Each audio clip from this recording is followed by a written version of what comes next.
नमस्कार दोस्तों, कैसे हैं आप सब। आज मैं आपके लिए लेके आई हूँ सोमवती अमावस्या की कहानी। तो आइए शुरू करते हैं। एक साहूकार था, उसके 7 बेटे बहू और एक बेटी थी।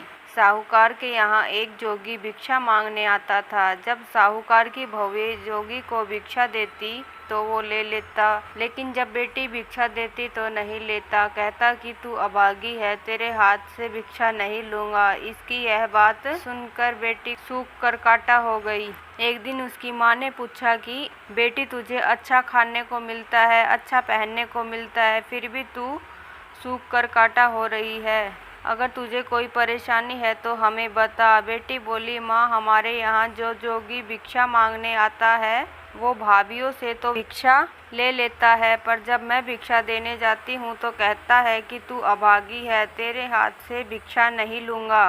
दूसरे दिन जोगी जब भिक्षा लेने आया तो साहूकारनी बोली कि एक तो मेरी बेटी तुझे भिक्षा देती है, ऊपर से तू उसे ही अभागी कहता है। जोगी बोला कि मैं तो जो इसके भाग्य में लिखा है वो ही कहता हूँ। तब साहूकारनी बोली कि जब तुझे इतना पता है तो इसको दूर करने का उपाय भी पता होगा। वह बोला कि उपाय तो है पर बहुत कठिन है। वह बोली कि तू बता, मैं मेरी बेटी के लिए कुछ भी करने को तैयार हूँ। तब जोगी बोला कि 7 समुंदर पार एक सोना धोबन रहती है, वह सोमवती अमावस्या का व्रत करती है, वो ही इसे सुहाग दे सकती है, अन्यथा जब इसकी शादी होगी तब इसके पति को फेरों में सांप काट लेगा और ये विधवा हो जाएगी। इतना सुनना था कि वह उठी और अपने बेटों को ये बात बताई और साथ चलकर सोना धोबन को ढूंढने के लिए कहा। सबने एक एक कर मना कर दिया तो वह अपनी बेटी को लेकर चल पड़ी सोना धोबन को ढूंढने के लिए। चलते चलते वे समुद्र के किनारे तक आ पहुंची और सोचने लगी कि अब आगे कैसे चलें, इतना विशाल समुद्र कैसे पार करें। वहां एक बड़ का पेड़ था, वहीं दोनों माँ बेटी बैठ गई। उस पेड़ के ऊपर एक हंस का जोड़ा रहता था और नीचे पेड़ की जड़ में एक सांप रहता था। जब वह हंस का जोड़ा दाना चुगने आता तो सांप हंस के बच्चों को खा जाता था। हंस उसे देख नहीं पाते थे। उस दिन भी सांप हंस के बच्चे को खाने के लिए पेड़ पर चढ़ रहा था कि हंस के बच्चों की आवाज़ सुनकर माँ बेटी ने देखा कि सांप हंस के बच्चों को खाने जा रहा है, तो उन्होंने सांप को मार दिया। शाम को जब हंस का जोड़ा आया तो उन्होंने माँ बेटी को वहाँ बैठा पाया तो सोचा कि इन्होंने ही मेरे बच्चे को मार दिया। जैसे ही वे उन माँ बेटी को मारने को तैयार हुए कि पेड़ से बच्चों की आवाज़ सुनाई दी, तो उन्होंने देखा कि हमारे बच्चे तो जिंदा है। तब बच्चों ने उन्हें सारी बात बताई कि कैसे माँ बेटी ने उनकी जान बचाई। हंस ने उन्हें धन्यवाद किया और उनका यहाँ आने का कारण पूछा। माँ ने सारी बात बताई और बोली कि हम यहाँ तक तो आ गए हैं, पर समझ में नहीं आ रहा कि आगे कैसे जाएं। तब हंस बोले कि आप हमारे ऊपर बैठ जाओ, हम आपको समुद्र पार पहुँचा देते हैं। इस तरह दोनों समुद्र पार पहुँच गई। उसने सोना धोबन का घर ढूंढ लिया।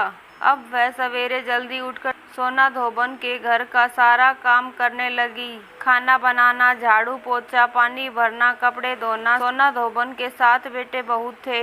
उसकी बहुएं बहुत कामचोर थी। काम को लेकर वे आपस में बहुत झगड़ा करती थी, लेकिन इधर कुछ दिनों से सोना धोबन देख रही थी कि वे सब बिना झगड़ा किए सारा काम कर लेती हैं। एक दिन उसने बहुओं से पूछा कि क्या बात है, आजकल तुम सब मिलकर खुशी खुशी सारा काम कर लेती हो और झगड़ा भी नहीं करती। इस पर उसकी सब बहुओं ने मना कर दिया कि हम तो बहुत दिनों से काम करते ही नहीं। तब उसने सोचा कि जब ये काम नहीं करती तो फिर कौन मेरे घर का काम करता है, ये तो मालूम करना होगा। दूसरे दिन वह सुबह जल्दी उठी और उसने देखा कि एक औरत और एक लड़की घर का सारा काम करके वापस जा रही है। तो उसने उन दोनों को रोका और पूछा कि तुम कौन हो, मेरे घर का काम क्यों कर रही हो। तब साहूकारनी ने बताया कि ये मेरी लड़की है, लेकिन इसके भाग्य में सुहाग नहीं है और तुम सोमवती अमावस्या का व्रत व पूजा करती हो। एक तुम ही हो जो मेरी बेटी को सुहाग दे सकती हो, इसलिए हम तेरे घर का सारा काम करती हैं।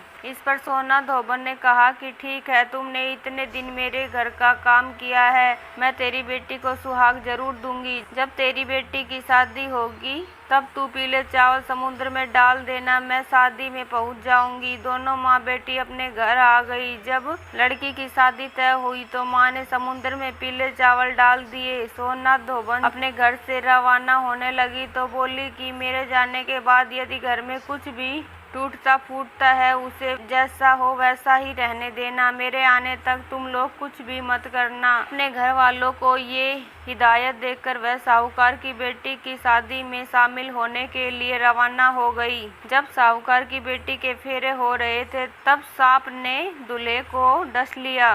अब सब रोने धोने लगे। तब लड़की की माँ ने सोना धोबन से कहा कि आज के दिन के लिए ही मैंने तेरे यहाँ काम किया था ताकि तू मेरी बेटी को आज सुहाग दे सके।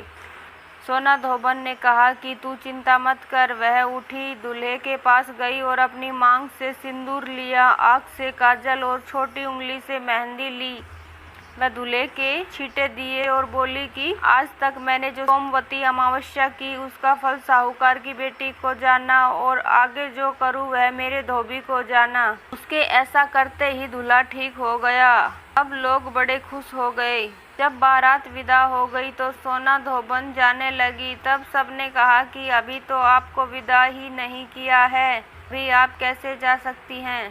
सोना धोबन ने कहा कि मैं मेरे घर को ऐसे ही छोड़कर आई थी, पता नहीं मेरे पीछे से वहाँ क्या हो रहा है। आप विदा ही करना चाहते हैं तो मुझे एक मिट्टी का कलश दे दो। कलश लेकर वह घर के लिए रवाना हो गई। रास्ते में वह जिस दिन आ रही थी उस दिन सोमवती अमावस्या थी तो उसने कलश के 108 टुकड़े किए, पीपल की पूजा की और परिक्रमा करके बोली, भगवान आज से पहले जो अमावस्या की उसका फल साहूकार की बेटी को दिया, आज जो मैंने अमावस्या की उसका फल मेरे पति को देना। फिर कलश के टुकड़ों को खड्डा खोदकर गाड़ दिया और घर के लिए चल दी। उधर घर पर उसका धोबी मर गया। सब धोबन का इंतजार कर रहे थे क्योंकि वो कहकर गई थी कि मेरे पीछे से तुम लोग कुछ भी मत करना। जब वह घर पहुंची तो देखा कि उसका धोबी मरा पड़ा है और सब लोग रो रहे हैं। उसने कहा कि सब लोग चुप हो जाओ। वह अपने धोबी के पास गई और अपनी मांग से सिंदूर लिया, आँख से काजल और छोटी उंगली से मेहंदी निकालकर